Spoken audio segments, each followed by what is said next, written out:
run other applications. I'll go ahead and launch a movie and the clock application. We can return to our error message and get details about the crash, exactly what happened and where, and even go into the debugger. At this point, we could do things like seeing the state of the memory at the time of the crash. As soon as you exit the debugger, the BeOS cleans up and you can launch that application again.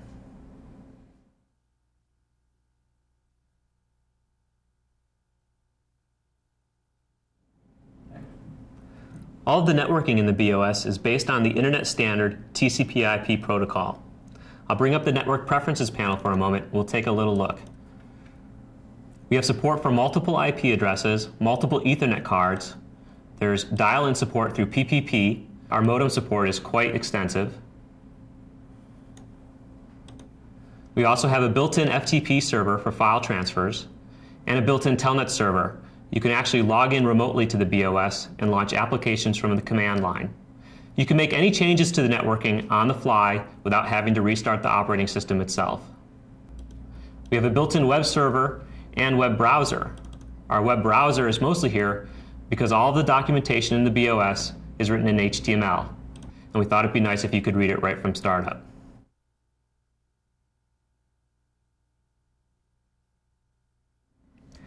We refer to the BeOS as the MediaOS. That's because it's been designed from the ground up to handle the real-time manipulation of high-bandwidth digital media, such as graphics, audio, and video. Let's take a look at graphics. I'll bring up this 3D book. And what you can see is I can manipulate the pages in real time with good performance, turning them back and forth, whipping and warping them corresponding to how hard or how soft I pull the mouse. A gray book is pretty boring, so let's dress it up a little bit. I'll put this image here and this image down here. Now when I grab the pages, you'll notice that the image stays nicely mapped to the available surface of the page, no matter how hard or how soft I pull the mouse. We're not limited to static images. I can grab a couple of movies here, place one here and one here, and again grab the page and turn it back and forth. What you'll notice is the movie continues to play while it's being mapped to the available surface of the page. Things don't stop processing just because I'm utilizing this one object.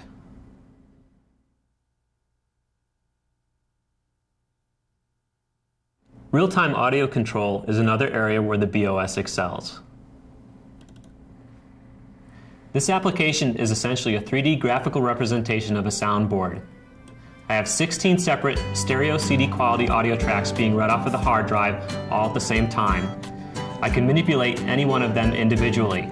For example, I can take this audio track, give it a lot of reverb, perhaps mute out all of the other tracks, I saw my future enlarged, and then and in real time, as the data streams off of the disk and through the OS, I can move this track to the left channel, over to the right channel, fade it into the background, fade it into the foreground. I can bring all the instruments back into play and fade the entire song into the background, and then bring it back to the foreground.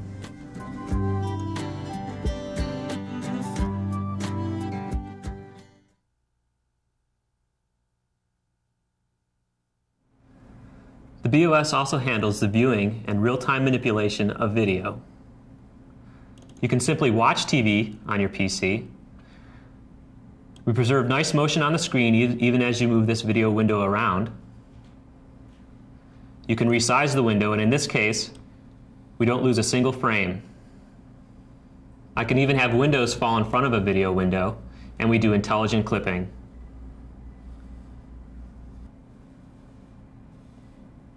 You can use your PC as a VCR. We've got our source material coming in. I'll go to the transport screen and begin hitting record. We're now recording uncompressed video right to the hard drive. I'll get a few seconds of material, hit stop, and play. We continue to play our original source, but we're also now playing the uncompressed video we recorded to the hard drive back in this window. Having two video windows, one over the other, is a snap for the BeOS. Let's take it a step further and apply real-time video effects all in software. I'll bring up my second source. So I've got two source windows and a compositing window. I'll make that window much bigger so you can see the effects that I'm going to apply. So here in real time, all in software, I can come in and do something like a vertical wipe, a horizontal slide from one source to the other, something a little more complex like a sparkle effect from one source to the other, or checkers. We can add a nice dissolve where we actually have transparency on both sources in the same window at the same time.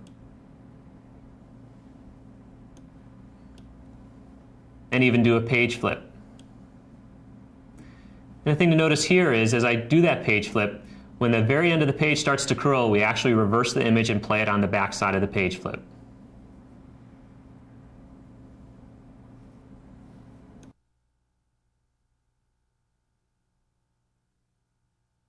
Although we've seen some great performance so far, we haven't really stressed the B operating system out just yet. Let's throw a bunch of applications at it and see just how far we can go. I'll start by launching these 5 applications. Let's place our CPU monitor right here up at the top of the screen so you can always see the level of activity on the CPUs.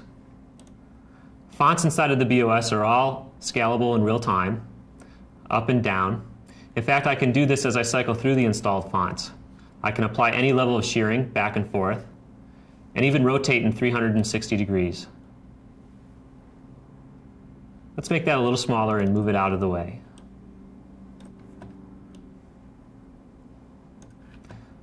We've got our Minesweeper down here, and also our web browser, which I'll send off to the B homepage. We'll make our Mandelbrot a little smaller and iterate down on that and place it over here. Let's bring up some TV as well. I'll make that a little bit smaller and place it down here.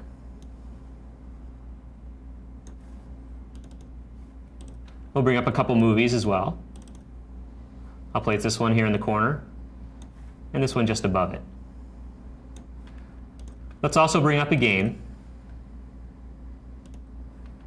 And as that comes up, you'll notice on our CPU monitor that we're at just about 100% utilization. The BeOS has a nice long degradation curve, so I can go out even past 100%. Let's bring up some 3D graphics. I'm going to use this pulsing image for this part. I'll make it a little bit smaller and map an image on top of it.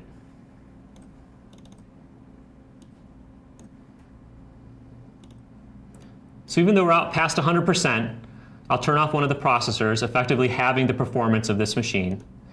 And what you'll notice is applications don't come to a screeching halt.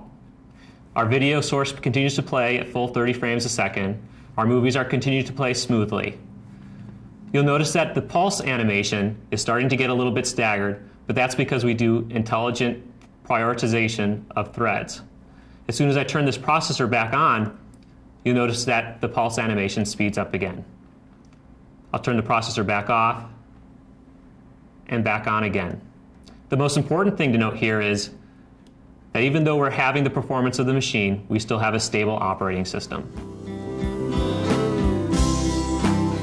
Well, that's the end of our demo and our day here at B. If you take away anything, we hope it's this. The BeOS is designed from the ground up to handle the real-time manipulation of high-bandwidth digital media on low-cost personal computers. If you'd ever like to stop by for a personal visit, we give live public demonstrations of the BeOS every Friday afternoon. Just sign up through our website. Thanks a lot.